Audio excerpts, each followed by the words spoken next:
Emily Carter had been in high-pressure situations before: emergency landings, engine malfunctions, nights in dangerous airspace, but nothing compared to sitting in that room. The Air Force Review Board's chamber was cold, almost sterile. Fluorescent lights hummed overhead, their glare bouncing off the polished table where 3 senior officers sat. Her uniform was pristine, boots polished to a mirror shine, hair tucked neatly under her cap. She had prepared for this meeting the way a surgeon prepares for the most delicate of operations: precise, methodical, no room for error. She'd been working toward this moment for nearly a decade: evaluation for the elite fighter pilot training program. In her mind, she could already feel the stick of an F-16 in her hands, hear the roar of afterburners, smell the faint tang of jet fuel inside. The cockpit. Colonel Richards, seated in the center, had the kind of presence that silenced a room. Broad shoulders, square jaw, the faint shadow of old scars along his cheek. His reputation preceded him: 25 years of combat flying, dozens of confirmed kills, and a zero-tolerance approach to anything less than perfection. On his left sat Major Stevens, younger, quieter, his posture betraying nervous energy.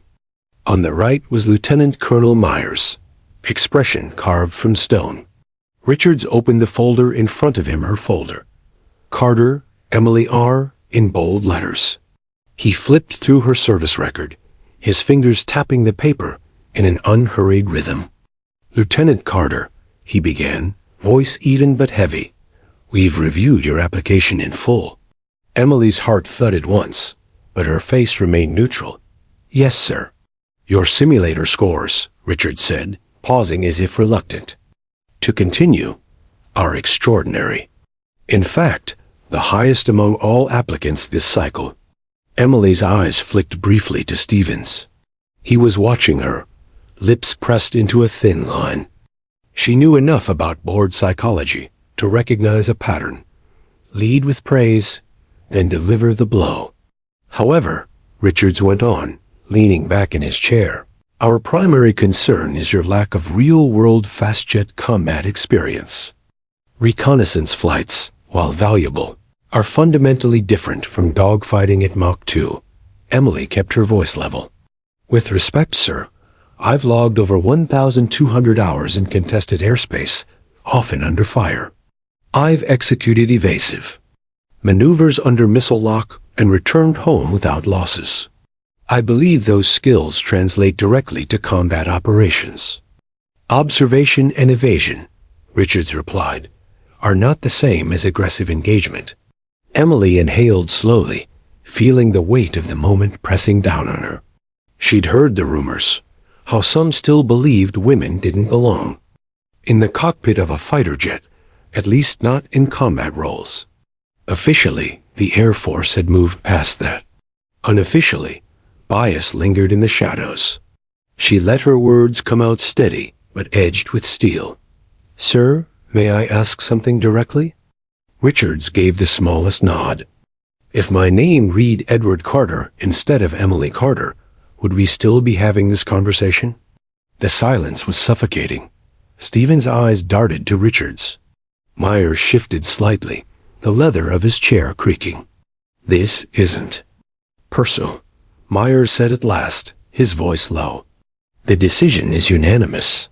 At this time, you will not be moving forward to fighter pilot training." The sound of the folder closing was sharp, final. Emily rose, saluted, and turned for the door. Her boots echoed on the tile, each step deliberate. She refused to give them the satisfaction of seeing anger or, worse, defeat in her eyes. As she stepped into the corridor, the deep, throaty rumble of engines reached her ears. Through the wide glass of the observation window, she saw 2 F-16s taxiing into position. Their fuselages gleamed under the morning sun, tails marked with the insignia she had dreamed of wearing. She watched. The pilots, helmeted, confident, run their final checks. Then, with a blast of fire from the afterburners, they roared down the runway and lifted into the sky, shrinking to silver specks against the blue. Her chest ached. That was supposed to be her. Instead, she was here, grounded not because she couldn't do it, but because someone else had decided she didn't fit. She turned from the window and walked toward the locker room, her mind already moving past the sting toward something sharper, resolve. She had been underestimated before. Fresh out of the academy, she had been assigned to logistics a desk, job she despised. Rather than complain, she had thrown herself into every side duty that got her closer to aircraft. Night maintenance shifts, simulator work, even helping train rookies on navigation systems. She'd studied flight manuals until the pages wore thin, memorized aircraft schematics until she could draw them from memory. It was those extra steps that got her transferred to reconnaissance in the first place. She opened her locker and stared. At the photo taped inside, her father, Captain Robert Carter, standing in front of his F-4 Phantom, grinning in the sunlight. He had been her first hero, the reason she had chosen the Air Force. His death in a training accident, when she was 14, had been a blow she thought might kill her dreams, but instead, it had lit a fire. She touched the edge of the photo. "Not done yet, Dad," she whispered. Later that afternoon, she walked into her commanding officer's office without knocking. "Carter," he said, looking up from a stack of papers. "I hear the board didn't give you what you wanted." "They gave me what I expected," she replied evenly, "which is why I'm here. I want to transfer." He raised an eyebrow. "To where?" "Recon Squadron, forward deployed. Hottest zone you've got." His brows knit together. "You realize that's not a stepping stone to fighters. It's long hours, older aircraft, hostile skies. That's fine. I'll learn the terrain, the tactics, the enemy. I'll know the airspace better than anyone." He leaned back in his chair, studying her. "You've got guts. But guts don't always come home in one piece." She didn't blink, neither do fighter pilots. For a long moment, he just watched her, then sighed and reached for a transfer form. "You'll get your wish. Don't make me regret it." Emily left the office with the signed orders in hand. That night, while others unwound at the base bar, she spread maps across her bunk. She studied enemy flight patterns, missile engagement ranges, and topography maps. If the Air Force wanted combat experience, she was going to get it, just not in the way they imagined. Outside, the night was filled with a distant roar of jets slicing through the dark. She stood by the window, eyes fixed on the stars beyond. The horizon. One day soon, she'd be up there not as a passenger, not as an observer, but as the hunter. The board's rejection was just a detour.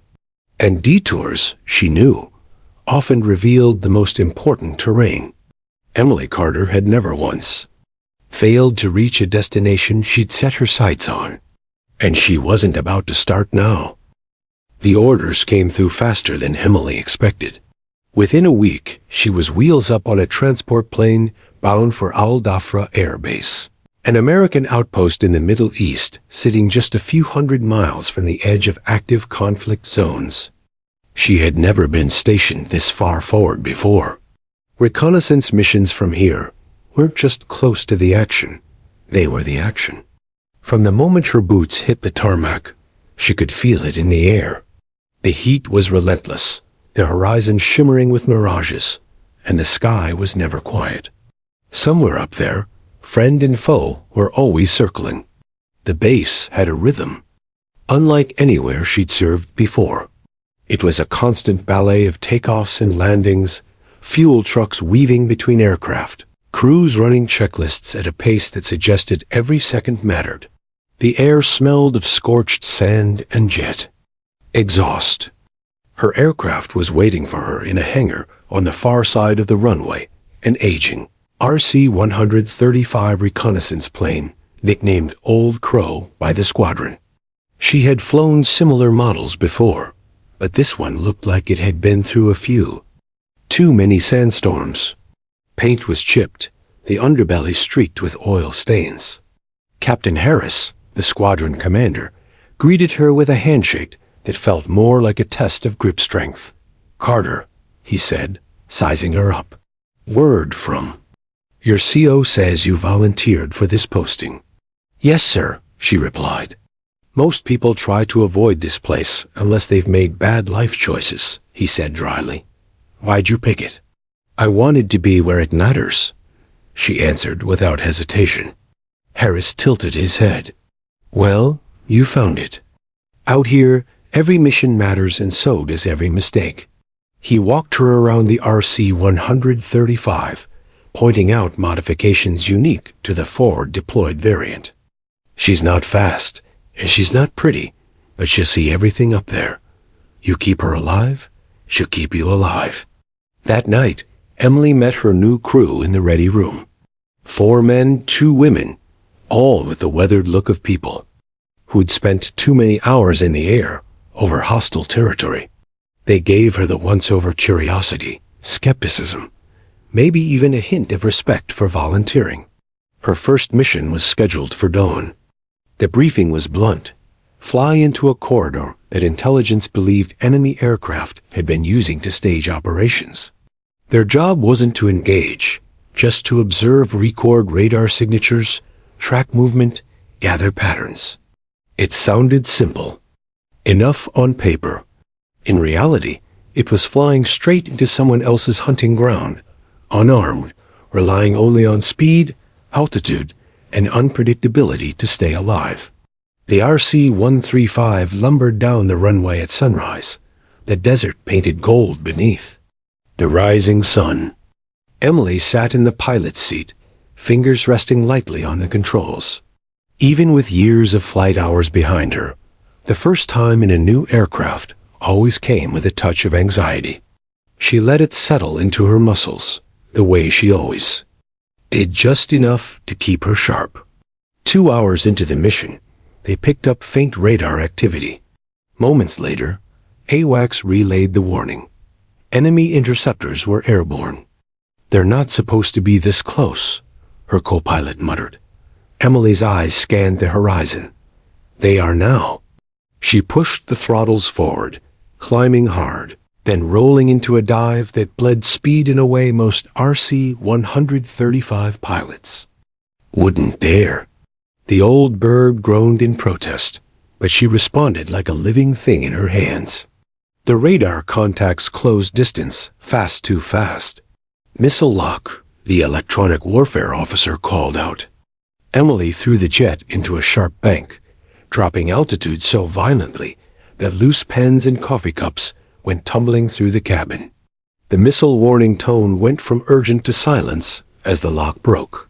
When they finally crossed back into friendly airspace, sweat was dripping down Emily's neck. She looked over at her crew.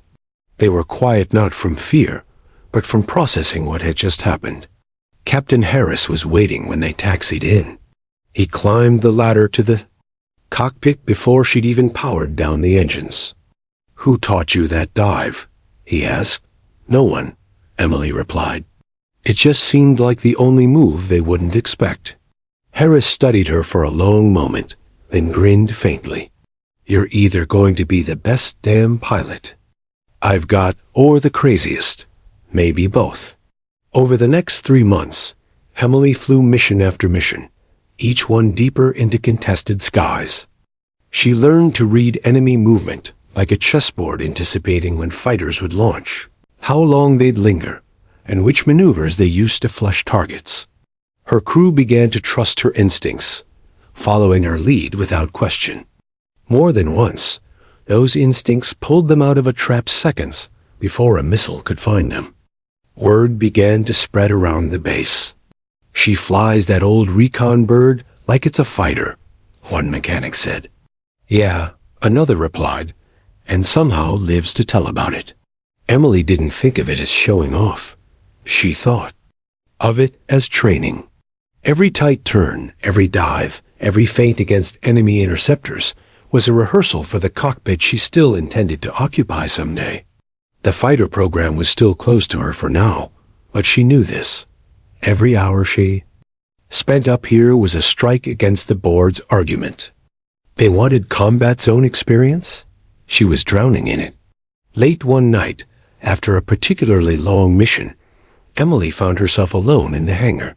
Old Crow sat silent, her nose pointed toward the runway, as if waiting for the next call. Emily walked along the fuselage, trailing her fingers over the warm metal. She could still see those F-16s taking off back at her old base, the way they had disappeared into the sky while she'd been left standing on the ground. That memory burned like fuel in her veins. She wasn't ready to let go of the fighter. Dream not when she'd come this far. And with each mission, she could feel herself moving closer to something inevitable. All it would take was the right moment. And Emily Carter knew that sooner or later, moments like that always came. It began like any other mission. Emily was in the ready room at 0400, the familiar smell of strong coffee and hydraulic fluid filling the air. The briefing officer spoke quickly, his voice clipped. Convoy escort. 3 Humvees and a supply. Truck moving along Route Sabre. High risk of enemy air interference. Recon bird to fly high cover, eyes open. Emily nodded along, noting the coordinates, weather conditions, and radio frequencies. The threat assessment was moderate. She'd flown into worse. Still, the mention of enemy air interference made her stomach tighten. It wasn't paranoia over the past week. Radar had picked up more frequent enemy patrols. By 0530, she was strapping into Old Crow. The pre-dawn air was cool, the sky streaked with the first hints of light. Her crew was alert, quiet just the way she liked it before a mission. She ran her pre-flight checks with practiced precision, hand moving, over switches like a pianist across keys. Engines 1 through 4 green, the co-pilot confirmed. Navigation set, the navigator added. EW suite online, the electronic warfare officer said from the back. All right, Emily said. Let's take her up. The RC-135 rolled down the runway and climbed into the sky, engines humming steadily. At altitude, the desert below stretched endlessly, the convoy's movement barely a flicker against the sand. For the first hour, everything was routine. Emily kept the recon plane circling in a high pattern, sensors sweeping the airspace. The convoy's route wound between ridges and open flats, ideal ambush territory. At 0645, the tone in the cockpit shifted. Radar contact, the EW officer reported. 2 bogies, bearing 030, range 70 miles, closing fast. Emily's eyes flipped to her own scope. 2 faint blips moving in tandem. Fast movers. AWACS, this is Recon 09, she radioed. Confirm enemy aircraft over. A pause, then the calm voice of the AWACS controller. Recon 09, those contacts are hostile. Fighters, ETA to intercept, 8 minutes. Her co-pilot swore under his breath. Emily's mind ran the math. 8 minutes was barely enough time to turn and get clear, but the convoy was still in open terrain. If she pulled away too soon, those fighters might spot the vehicles below. Hold course, she said. Ma'am? The co-pilot asked, startled. If they see us first, we're the target, not the convoy. We draw them off. The blips grew closer. Then the missile warning tone erupted sharp, urgent. They've got lock.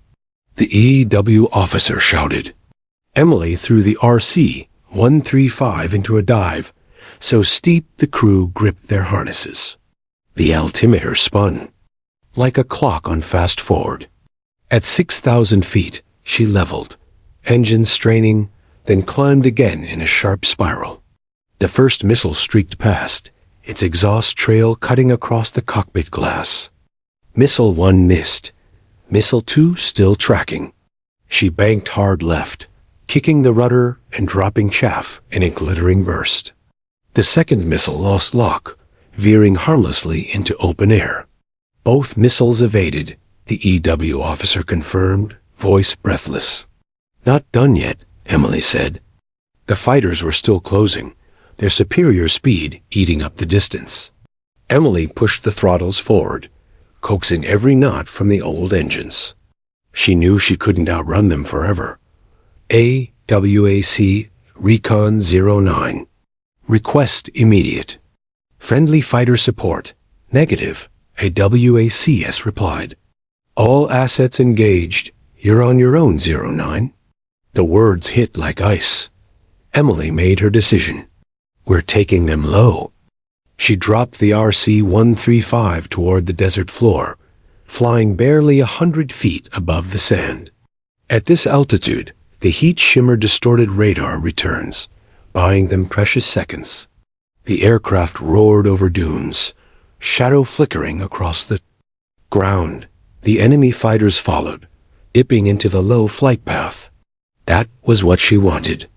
She aimed for a narrow canyon up ahead, the kind of place even fighter pilots avoided, unless they had no choice. The walls closed in, sandstone flashing by so close it felt like they could scrape the wingtips. Emily, this is insane. Her co-pilot yelled. They'll have to break off or risk hitting the walls, she replied. One fighter peeled away, climbing to safety. The other tried to follow her in. Bad choice. Emily waited until the last second, then yanked the RC-135 into a steep climb out of the canyon. The pursuing jet tried to match the move, but clipped its wing on the rock wall, sending it spinning into the ground in a burst of fire and smoke. Scratch one. The EW officer shouted, unable to hide his grin. The second enemy had regrouped and was circling back, but now the convoy was almost under friendly air cover. Emily kept weaving, forcing the fighter to burn precious fuel in pursuit. By the time it got within range again, a pair of US F-15s streaked in from the west. The enemy pilot didn't stick around. When they landed back at base, Emily's hands were still trembling. The adrenaline had kept her sharp in the air, but now the weight of what had happened hit her. She'd taken an unarmed recon plane into a fight with two armed fighters, and not only survived, but eliminated one. Captain Harris was waiting on the tarmac, arms crossed. You're out of your damn mind, he said as she climbed down the ladder. Sir, she said, I did what I had to do to protect the convoy. His scowl softened. You also just flew a 30-year-old recon crate like it was an F-16. I've got pilots and fighters who couldn't have pulled that off. Later that night, in the quiet of her quarters, Emily got the message she'd been waiting for her entire career. A short, formal email. Subject: Training Program Admission Carter. Emily R. L.T. Approved for immediate placement in USAF Fighter Weapons School. Report to Nellis AFB within 30 days. She stared at the screen for a long moment, then allowed herself a single, satisfied smile. A board that had once said no had just opened the door, and she had kicked it in by proving beyond argument that she belonged. When Emily Carter first walked into the Air Force's Elite Fighter Pilot Training Center, she could feel dozens of eyes scanning her like searchlights. Most trainees were tall, broad-shouldered men with years of combat or flight deck experience. She was smaller, wiry, and had the lean look of someone who had learned to conserve energy for when it mattered most. Her calm face betrayed none of the pounding in her chest, but she could tell by the half-smiles and sidelong glances that some of them had already written her off. The instructors wasted no time. The first week was designed to break you, physically, mentally, and emotionally. Mornings began at 0400 with high-intensity physical training that tested not just strength, but stamina under stress. G-force tolerance exercises followed, where they strapped you into a centrifuge to simulate what your body would endure during tight turns and high-speed climbs. By day 3, 2 trainees had been medically pulled out after blacking out repeatedly. Emily, however, had been preparing for this for years. In reconnaissance, she'd spent countless hours enduring turbulence in cramped cockpits, holding focus during sudden evasive maneuvers, and making snap decisions while adrenaline roared through her system. She gritted her teeth, locked her breathing, and stayed conscious through the worst spins. By the end of the centrifuge trials, one instructor murmured to another, "She's tougher than she looks." The classroom portion was equally brutal. Advanced avionics, weapon systems, radar interpretation, threat analysis. Each subject demanded total mastery. Instructors would bark out random scenarios and demand immediate action plans. One morning, Major Douglas, a grizzled veteran of 3 overseas deployments, slammed a photograph of an enemy aircraft onto the projector. "You have 30 seconds to identify its make, loadout, and engagement range. Go," most students stammered. Emily didn't. Her reconnaissance background had made her a master of rapid visual identification. Su-35 Flanker E, twin engine. Vector thrust capable, probable A-12 missiles, range 100 kilometers, she said without hesitation. Douglas just nodded and moved on. It wasn't all smooth sailing. Her simulator dogfights against experienced trainees sometimes ended in quick defeats. Aggressive maneuvers that worked in recon didn't always translate to offensive fighter combat. She studied her failures obsessively, staying after hours to replay footage, noting every mistake. Soon, she began to anticipate opponents' moves before they made them. Her first clean simulated kill against the class hotshot, Lieutenant Harris, earned her a raised eyebrow from him and a grudging, "Nice shot." The most grueling part came midway through the program, live flight combat exercises. In these, the instructors played the role of enemy pilots, pushing trainees to their mental and physical limits. On her first real aerial mock dogfight, Emily's hands trembled slightly as she eased the F-16's throttle forward. At 10,000 feet, the radio crackled. "Carter, you're in my sights," came Major Douglas's voice. Instinct took over. She banked hard right, dove, cut power, then climbed sharply, forcing Douglas to overshoot. Her heart pounded as she reversed the chase this time. She was the predator. Seconds later, her targeting system beeped. She had him. Kill confirmed. The range controller announced. Douglas didn't say anything afterward, but she noticed a small smile when they landed. As weeks turned into months, she began to earn a reputation. She wasn't just skilled, she was relentless. She studied harder, flew longer, and asked more questions than anyone else. When others went to bed, she was still in the simulator. When others celebrated weekend passes, she was in the weight room or reviewing enemy aircraft schematics. Her determination became impossible to ignore, but the skepticism never entirely disappeared.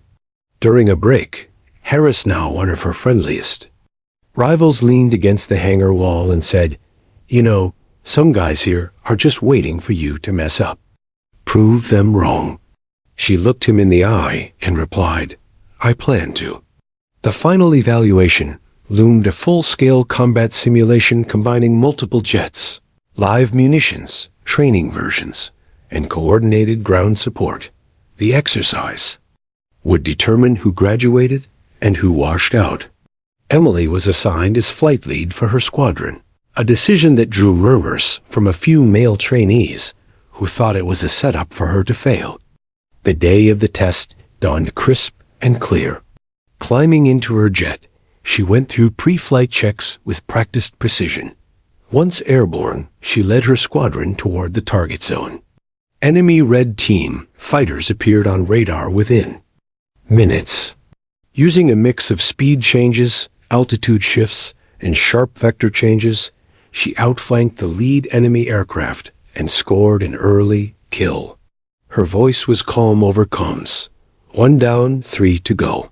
The fight was intense, with missiles and flares streaking across the sky.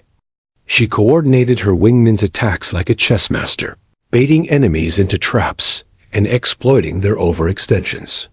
By the end of the simulation, her team had achieved a clean sweep, no losses, all targets neutralized. The range controller's voice was almost incredulous when he announced the results. Back on the ground, her instructors lined up in the debriefing room. Major Douglas stepped forward, eyes locking on hers. "Carter, I don't hand out compliments lightly. You've got it. Not just skill, but the nerve to match." A ripple of applause followed, even from those who had doubted her the most.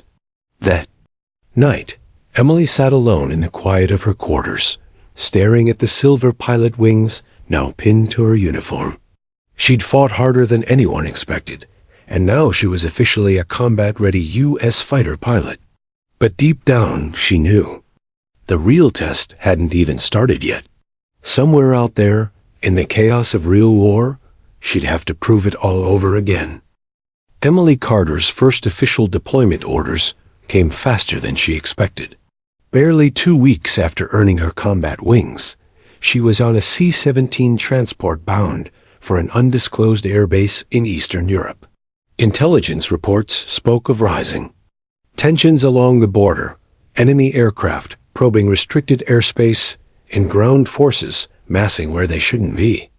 It was a textbook recipe for escalation, and her squadron had been sent to make sure it didn't turn into open conflict. As they stepped off the transport, the cold hit like a slap. Snow crusted the edges of the runway, and the wind carried the bite of winter steel. The base commander, Colonel Reyes, didn't waste time with welcomes. "We're short on pilots. You're flying combat air patrol tomorrow morning. No warm-ups, no easing in. You've trained for this now. You'll prove it counts in the real world." That night, Emily sat in the briefing room with her flight helmet resting on the table. Satellite images showed enemy fighters testing the border almost daily, retreating just before engagement range. The mission was simple in theory: intercept, warn off, and if necessary, force them back. But simple in air combat could turn into chaos in seconds. The next morning, the F-16 canopy closed over her, sealing her into the familiar bubble of steel, glass, and instruments. The hum of electronics and the low rumble of the engine were oddly calming. Viper 1 cleared. For takeoff, the tower called. She pushed the throttle forward, feeling the acceleration pin her into the seat. Moments later, she was airborne over a white frosted landscape. Her wingman, Lieutenant Harris, flew in tight formation off her right wing. "Eyes open, Carter. Intel says they like to play chicken before breakfast." 15 minutes into the patrol, radar lit up 2 bogies inbound, low and fast. The controller's voice came over comms. "Viper flight, you are cleared to intercept. Rules of engagement: do not fire unless fired upon." Emily angled toward the contacts, climbing for a positional advantage. Soon, dark shapes cut through. The pale horizon Sukhoi Su-30s, twin tails gleaming in the morning light. They were well inside contested airspace now. She switched to an open channel. "Unidentified aircraft, you are violating international borders. Alter course immediately." No response. The Sukhoi tightened formation, edging closer. Harris muttered over private comms, "They're not here to talk." Suddenly, one of the enemy jets broke left, looping behind them in a clear flanking maneuver. Her training kicked in: brake, turn, flare, climb, roll. The G-forces crushed her into the seat, but she stayed conscious, every muscle tense with focus. Harris swung wide, chasing the flanker, leaving Emily nose to nose with the second Sukhoi. The 2 jets closed fast, each daring the other to blink first. Then, without warning, the Sukhoi fired a burst from its cannon tracers, cutting the air between them. Row no longer mattered. Emily locked tone, squeezed the trigger, and an AIM-12 OM rhyme streaked away from her wing. "Fox 3, She called, the missile's smoke trail vanishing into the sky. Seconds later impact. The Sukhoi burst into a rolling fireball, ejecting its pilot in a parachute that fluttered against the clouds. But there was no time to celebrate. Harris's voice came sharp. "I've got one on my tail. Can't shake him." Emily yanked her jet into a brutal dive, then looped under Harris's 6. She fired a short-range sidewinder, Fox 2, and the second Sukhoi disintegrated in midair. The sky went quiet except for their breathing. "Both bandits down," she reported to command. "We're RTB." Back on the runway, ground crew swarmed their jets. Colonel Reyes met them at the hangar, his face unreadable. "Carter, Harris, you just prevented a cross-border incident from turning into war.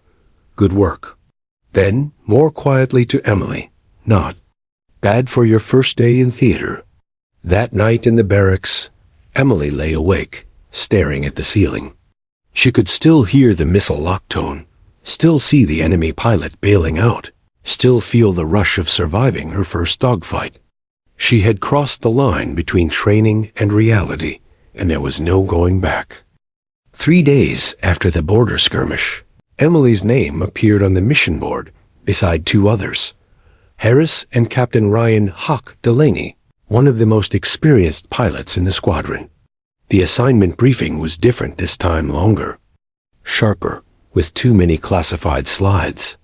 This wasn't routine air patrol. Colonel Reyes stood at the front of the room, laser pointer in hand. "We've identified a mobile enemy command center operating 20 miles inside contested territory. Satellite passes have confirmed its movement patterns. Intel believes it's coordinating air incursions. If we take it out, we cut their teeth." A murmur ran through the room. The problem was obvious. The target wasn't just across the line. It was deep inside an active air defense network, bristling with surface-to-air missiles. Any pilot sent had a 1 in 3 chance of making it back. "You'll have a WACS support for part of the mission," Reyes continued, "but once you go feet dry, you're on your own. Primary goal, neutralize the command vehicle. Secondary, survive." His eyes locked on Emily. "Carter, you'll be the strike element. Harris and Hawk will cover you." It was an unusual choice. Normally, the most experienced pilot would handle the primary strike. Harris leaned over and muttered, "Looks like you're not a rookie anymore." The morning of the mission, the air hung heavy with frost. Emily pulled her helmet on, trying to quiet the pounding in her chest. She checked the targeting pod twice, loaded coordinates, and ran her fingers over the master arm switch. This wasn't a training sortie. If she missed, the enemy would keep flying sorties into their airspace. If she got hit, there'd be no rescue inside that territory. "Viper flight, you are go for launch," the tower called. Engines roared, afterburners lit, and the 3 jets clawed into the gray dawn. For the first 100 miles, a WACS painted a clean picture, empty skies. No intercepts. But as soon as they crossed the invisible line into contested airspace, the warning lights began to flicker. Radar pings. Enemy search arrays. Someone out there knew they were coming. "Stay low." Hawk's voice was calm, measured. "Terrain. Mask until we're 5 clicks from the target." They dropped to barely 200 feet, hugging the rolling hills, the altimeter twitching nervously.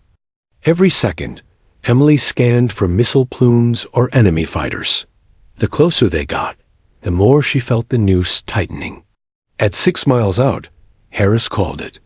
"Got multiple radar lock SAM sites are awake." "Carter, keep moving," Hawk barked.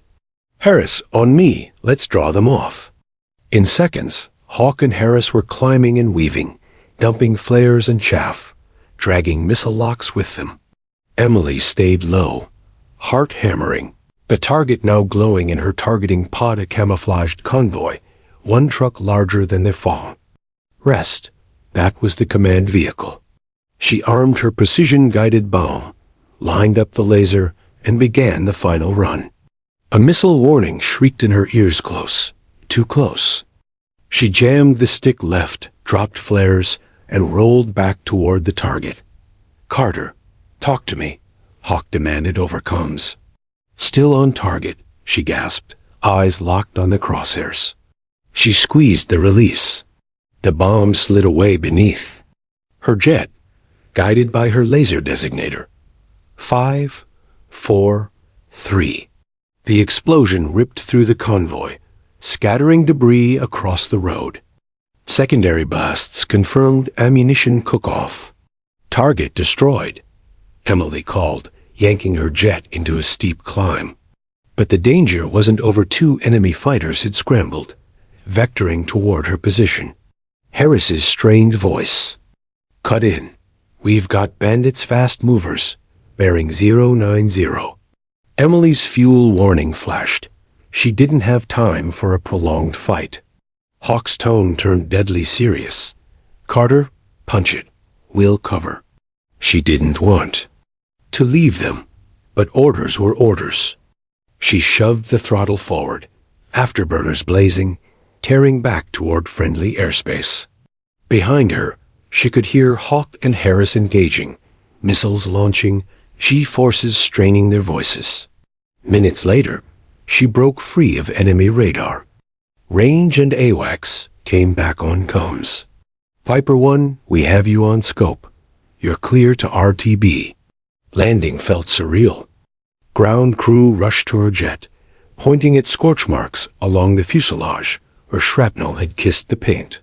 Reyes met her on the tarmac, giving her a rare nod. The strike was a success. Command centers offline. Then his face darkened. Hawk's bird took a hit. He ejected, but our teams are still searching.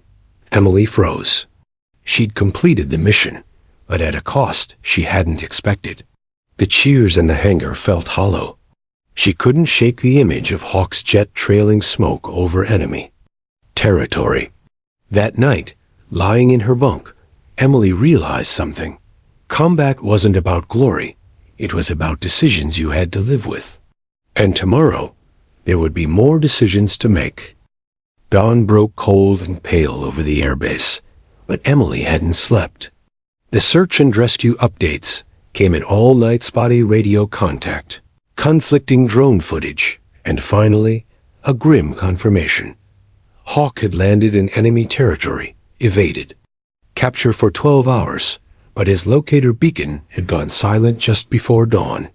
In the briefing room, Colonel Ray's tone was clipped. "Our window is closing. Intel suggests enemy patrols are combing the area. If we don't get him today, we may not get him at all." He looked at Emily. "You're flying escort for the rescue bird." Emily's gut tightened. Escort missions sounded simple: keep the rescue helicopter safe, but in enemy-controlled airspace, nothing was simple. She'd have to fly low, react fast, and neutralize threats before they could get a shot off. Reyes tapped the map. "Hawk's last known position is here in abandoned farming compound. Harris will fly lead. Carter, your tail guard. Avoid direct engagement unless necessary. We're in and out in under 15 minutes, or the LZ becomes a death trap." On the tarmac, the rotor blades of the HH-60 rescue chopper thudded in the frosty morning air. Emily did her pre-flight check with mechanical precision, but her mind kept replaying Hawk's calm voice in the last mission. He'd told her to run while he stayed behind.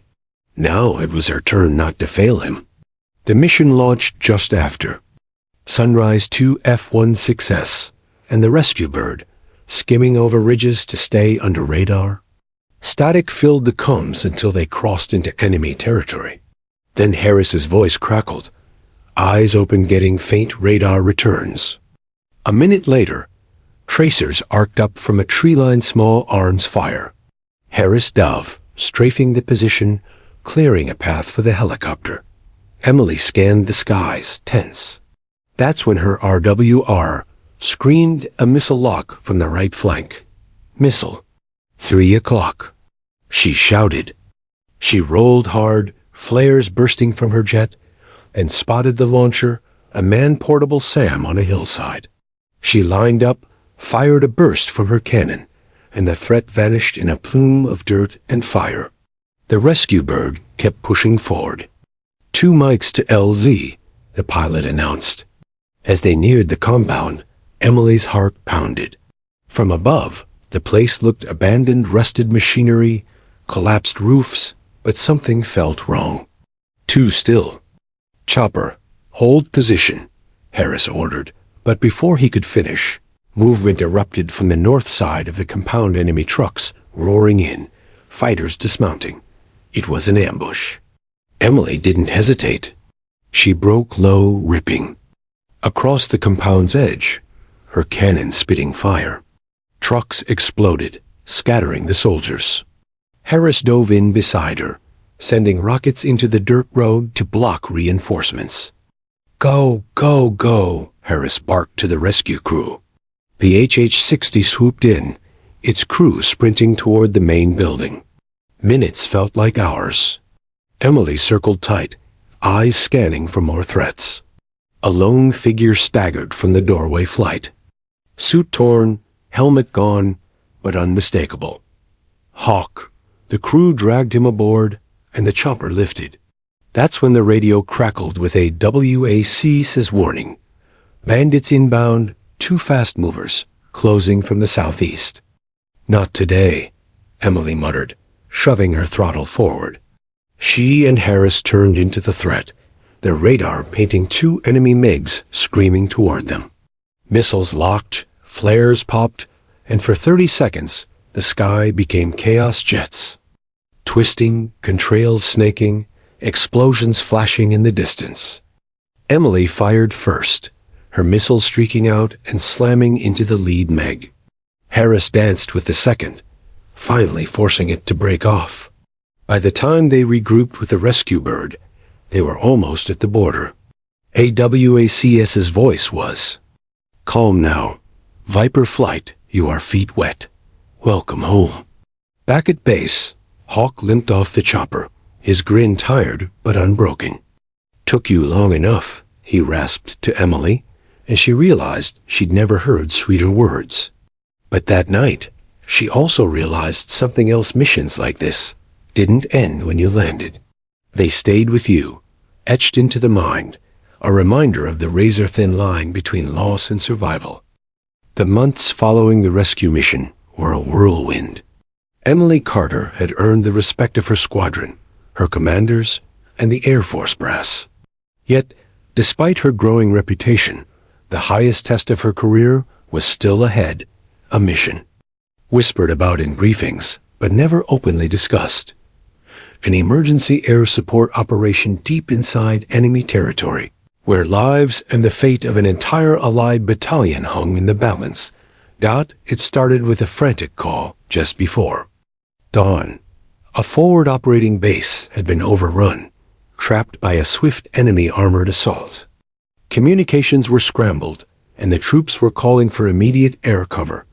Command scrambled all available assets. Emily's squadron was first on the list. She checked her gear with practiced calm, but inside, her heart thundered. This wasn't a training exercise or a planned sortie. This was war, real messy and unforgiving. The plan was simple in its urgency. Penetrate enemy airspace at low altitude, find the armored columns, and strike hard and fast before the enemy could reinforce. Support the ground forces, then extract.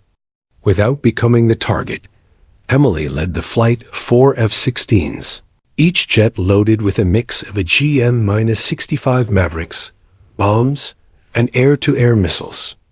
The roar of their engines was the battle hymn as they crossed into the contested zone. The radio was alive with static and hurried voices. Ground forces reported heavy resistance, with enemy tanks breaking through defensive lines.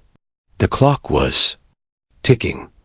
Emily's HUD flashed warning surface-to-air missile sites, AAA emplacements, but she pushed onward, weaving through valleys and mountain passes. Her wingmen trusted her instinct, matching every maneuver. Target sighted. the navigator called out. A column of enemy armor stretched along the valley floor, moving fast. The convoy was longer than she'd expected. Dozens of tanks, armored, personnel carriers, and trucks hauling supplies and artillery. Emily's fingers flew over the controls, locking targets and assigning munitions. Fire Mavericks 2 on lead tank, 2 on support vehicles. Bombs on the convoy center. Missiles launched in rapid succession, streaking across the sky and detonating with thunderous blasts that shook the ground below. Explosions blossomed, sending plumes of smoke and fire into the air. Enemy fighters scrambled in response, cutting through clouds like knives. Emily's squadron split, 2 jets engaging the MiGs, 2 continuing the ground strike. The dogfight was brutal. Enemy pilots were skilled and desperate. Missiles zipped past Emily's canopy, and she executed tight rolls and dives, bleeding speed and gaining position. One MiG went down in a smoking spiral after a precise missile hit from Harris. Emily took the second on in a high G-turn, laser-guided, cannon rounds shredding the enemy's wing. Back on the ground assault, Emily watched as the bomb runs fragmented the convoy, disrupting enemy momentum. Ground forces rallied, pushing back the attack with renewed vigor. Mission success. Flight lead radioed. But the threat wasn't over. Enemy reinforcements were inbound, and SAM sites were activating en masse. Emily called for immediate withdrawal, but as they turned to leave, a missile warning blared. 2 surface-to-air missiles locked on. She yelled, "Evasive maneuvers now?" Flares lit the sky as the jets twisted and turned, engines screaming. One missile struck near Emily's left wing, shaking the aircraft violently. Alarm screamed, her controls sluggish. She fought to maintain altitude. Behind her, Harris covered the formation, launching countermeasures and engaging enemy fighters. Harrying their escape, Emily's cockpit flashed critical warnings. With steady hands and razor-sharp focus, she managed to stabilize the jet, but the damage was clear.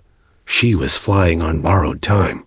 "Mayday, mayday, mayday," she broadcast, keeping control despite the odds. The squadron pushed through enemy fire, racing toward the border. The final miles were a gauntlet, but sheer will and training carried them through. As her wheels touched down on friendly soil, Emily exhaled a breath she didn't realize she'd been holding. That mission didn't just save a battalion. It cemented Emily Carter's place in Air Force history. Her courage under fire, her skill and leadership, shattered every stereotype and barrier that had ever stood in her way. Months later, standing at the Pentagon, she received the Distinguished Flying Cross from the Chief of Staff of the Air Force. Cameras flashed, applause echoed, but for Emily, the real reward was knowing that she had proven not only to the world, but to herself that she belonged among the legends of the sky.